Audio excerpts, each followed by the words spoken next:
Okay, so we're going to take up today. We have here another experiment. We have here the water bacteriology.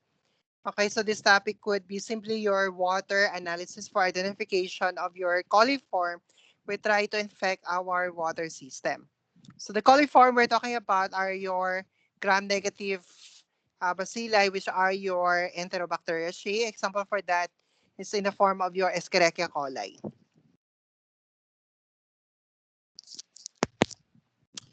Okay, so we have here the first procedure here. We have your plate count or the colony count. So procedure for that, you're going to prepare here 3 test tubes.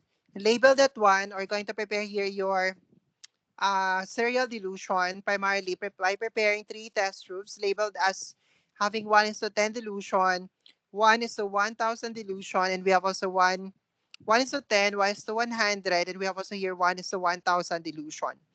To each of your tube, try to add 9 ml of your distilled water. Okay, then after that one, so your first tube with your 9 ml distilled water already added, so you just get from your water sample, you try to mix that one, you get 1 ml and transfer that one in your tube number 1 with your 1:10 dilution.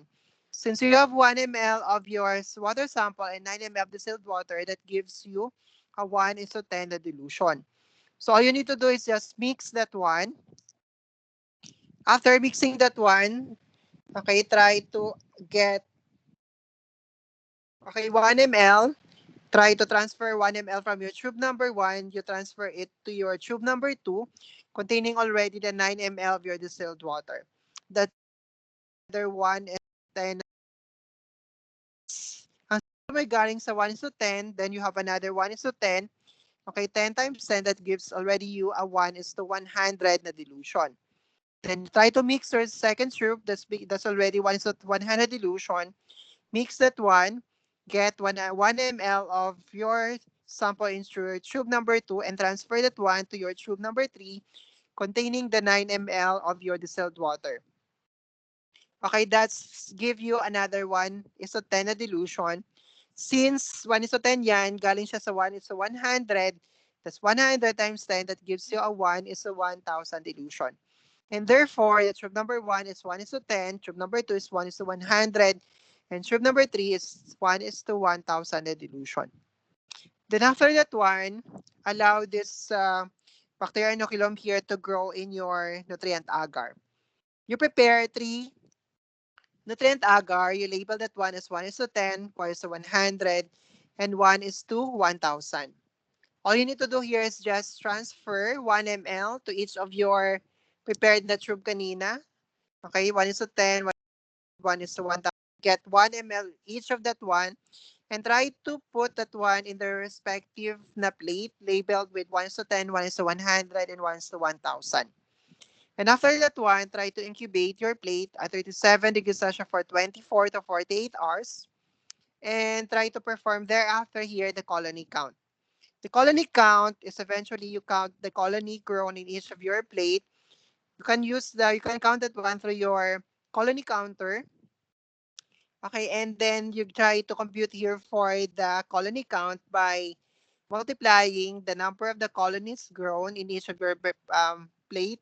Multiply that one with the dilution. Now, for example, in your 1:10 dilution, for example, there are 5 colony grown on that. So since that one is 1:10, ang factor mo is 10. So 5 times 10, so that's 50. So ang colony count mo is 50 colony forming unit per ml.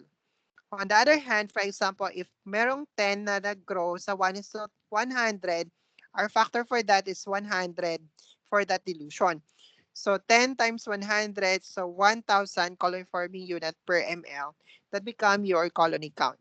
The same true with your tube number 3, your plate number 3. So just count the number of the colonies grown and multiply by the factor, which is 1,000. That become your colony forming unit per ml.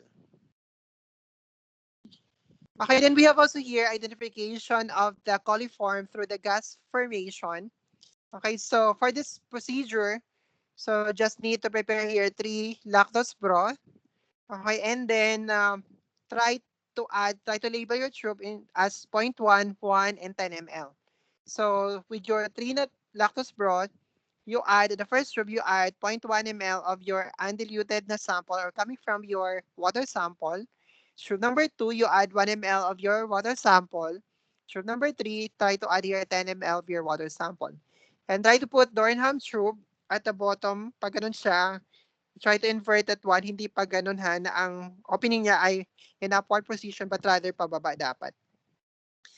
Then after that one, try incubate at 37 degrees Celsius here for 24 hours or 48 hours. And after that one, try to measure here the gas formation. Gas formation will be identified here by the space in your Dornham tube.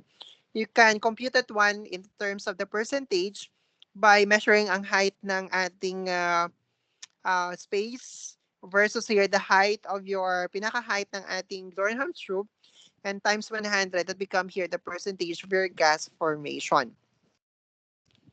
Okay, for the confirmatory test, so just select among the three kanina sa dito sa gas formation natin, tube having the highest gas formation.